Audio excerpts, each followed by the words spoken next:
नमस्कार, बहुत स्वागत है आपका। आप देख रहे हैं गुरुजी के ज्योतिष सीक्रेट। मकर राशि सितंबर अक्टूबर का महीना आपके लिए कैसा रहेगा, चलिए जानते हैं विस्तार से। तो वीडियो के अंत तक बने रहिए। तो शुरुआत करते हैं आप विद्यार्थियों से। देखिए, पढ़ाई लिखाई के मामलों में प्रगति करते दिखेंगे इस महीने में, इसलिए विद्यार्थियों के लिए तो कम से कम अच्छा रहेगा। साथ ही अनुकूल है, आप जो भी पढ़ेंगे याद भी रहेगा और आपके लिए समय अनुकूल है, तो पढ़ाई पर ध्यान दीजिए। कार्य क्षेत्र की बात करें तो मध्य रूप से फलदायी रहेगा। दसम भाव के स्वामी शुक्र महाराज महीने की शुरुआत में नवम भाव में केतु महाराज के साथ, तो ऐसे में मंगल और बृहस्पति की पुण्य दृष्टि है। नौकरी में थोड़ा बहुत उतार चढ़ाव रहेगा। किसी अन्य स्थान पर स्थानांतरण का आदेश मिल सकता है, हो सकता है यह आदेश आपकी इच्छा के अनुकूल ना हो, तो इस समय बहुत हद तक नौकरी में बदलाव के प्रयास सफल भी रहेंगे अगर आप चाहते हैं तो। 18 सितंबर से शुक्र तुला राशि में दसम भाव में और नौकरी में और आपकी स्थिति बढ़िया होगी। बेवजह का गॉसिप से बचिएगा तो उत्तम रहेगा। छठे भाव में पूरे महीने मंगल है, तो छठे भाव के स्वामी बुध महाराज शुरुआत में सप्तम में और 4 को अष्टम में, 23 को नवम में। ऐसे में क्या होगा ना, नौकरी में थोड़ा बहुत उतार चढ़ाव की स्थिति रहेगी। सप्तम भाव में महीने की शुरुआत में बुध हैं, तो व्यापारी भाइयों को वृद्धि होगा। तीसरे भाव में राहु हैं, तो व्यापार को लेकर कुछ जोखिम उठाते दिखेंगे, हालांकि प्रगति होगा और सावधानी जरूर रखिएगा। तो व्यापारी भाइयों को अनेक स्रोत से धन प्राप्ति के योग बनेंगे। आपके व्यापार में उन्नति होगी, प्रसन्नता बढ़ेगी। धन की बात करें तो देखिए, खर्च हो रहे हैं लेकिन इनकम भी होगा, तो जिस अनुसार इनकम हो रहा है उसी अनुसार खर्च भी होंगे। धन का सदुपयोग करने पर ज़्यादा ध्यान दें। वक्री शनि महाराज दूसरे भाव में अपनी ही राशि में पूरे महीने, तो आर्थिक स्थिति को बढ़ाने के लिए थोड़ा आपको ध्यान देना चाहिए। धन संचय करने के लिए हालांकि शनि भी प्रेरित करेंगे। छठे भाव में मंगल, शनि पर सूर्य का प्रभाव और आपके थोड़े खर्चे बढ़े हुए। ऐसे में विपरीत बृहस्पति महाराज पूरे महीने पंचम भाव में बैठकर एकादश भाव को देखेंगे, तब देवगुरु बृहस्पति धन बढ़ाएंगे। महीने के उत्तरार्ध में सूर्य भी नवम में आएंगे, शुक्र दसम में अपनी राशि में होंगे, तब राहु तीसरे भाव में।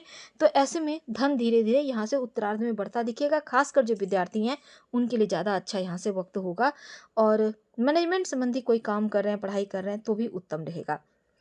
स्वास्थ्य ठीक है, लेकिन शनि महाराज वक्री अवस्था में दूसरे भाव में और महीने की शुरुआत में सूर्य महाराज अष्टम भाव में बैठ पर उन पर दृष्टि डालेंगे, तब स्वास्थ्य में थोड़ा उतार चढ़ाव है। लेकिन जैसे ही सूर्य का राशि परिवर्तन होगा तब स्वास्थ्य की स्थिति बढ़िया होगी। बस आपको वाहन चलाते समय सावधानी रखना है, रोग प्रतिरोधक क्षमता कहीं कम ना हो जाए।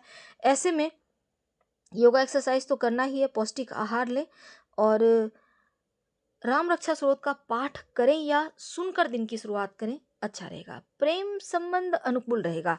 पंचम भाव के स्वामी शुक्र महाराज नवम भाव में, पंचम भाव में पूरे महीने देवगुरु बृहस्पति, उनकी दृष्टि शुक्र महाराज पर।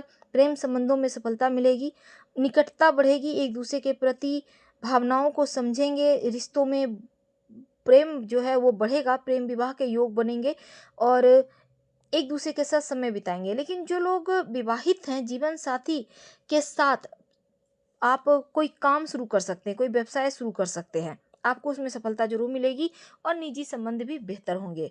पारिवारिक जीवन, शनि महाराज दूसरे भाव में वक्री अवस्था में, तो ऐसे में अष्टम भाव में बैठे सूर्य महाराज की पुण्य दृष्टि। शुरुआत में पारिवारिक जीवन में उथल पुथल है, परिवार जीवन साथी ससुराल पक्ष के बीच कहासुनी है। 16 सितंबर से जब सूर्य नवम में जाएंगे तब परिस्थितियों में सुधार होगा। शनि की दृष्टि आपके चतुर्थ भाव पर है, चतुर्थ भाव के स्वामी मंगल पूरे महीने छठे में, तो पारिवारिक जीवन में तनाव दिखता है। हालांकि परिवार में कुछ अशांति है, आपके ऊपर देवगुरु बृहस्पति की कृपा रहेगी, तो ठंडे दिमाग से आप निर्णय लेंगे, फिर चीजें एकदम से स्थिर रहेगी। आप अपने पिता के स्वास्थ्य का ख्याल रखिएगा तो बहुत अच्छा रहेगा, और भाई बहनों से आपके रिश्ते हालांकि ठीक रहेंगे। मूडी स्वभाव पर थोड़ा कंट्रोल कीजिएगा।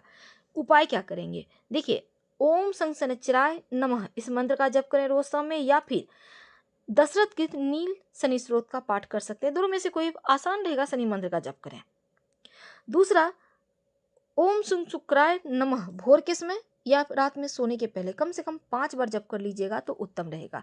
हम आपसे विदा लेते हैं। जानकारी अच्छी लगे तो लाइक कर, सब्सक्राइब करें, शेयर करें, कमेंट करें। धन्यवाद, फिर मिलेंगे।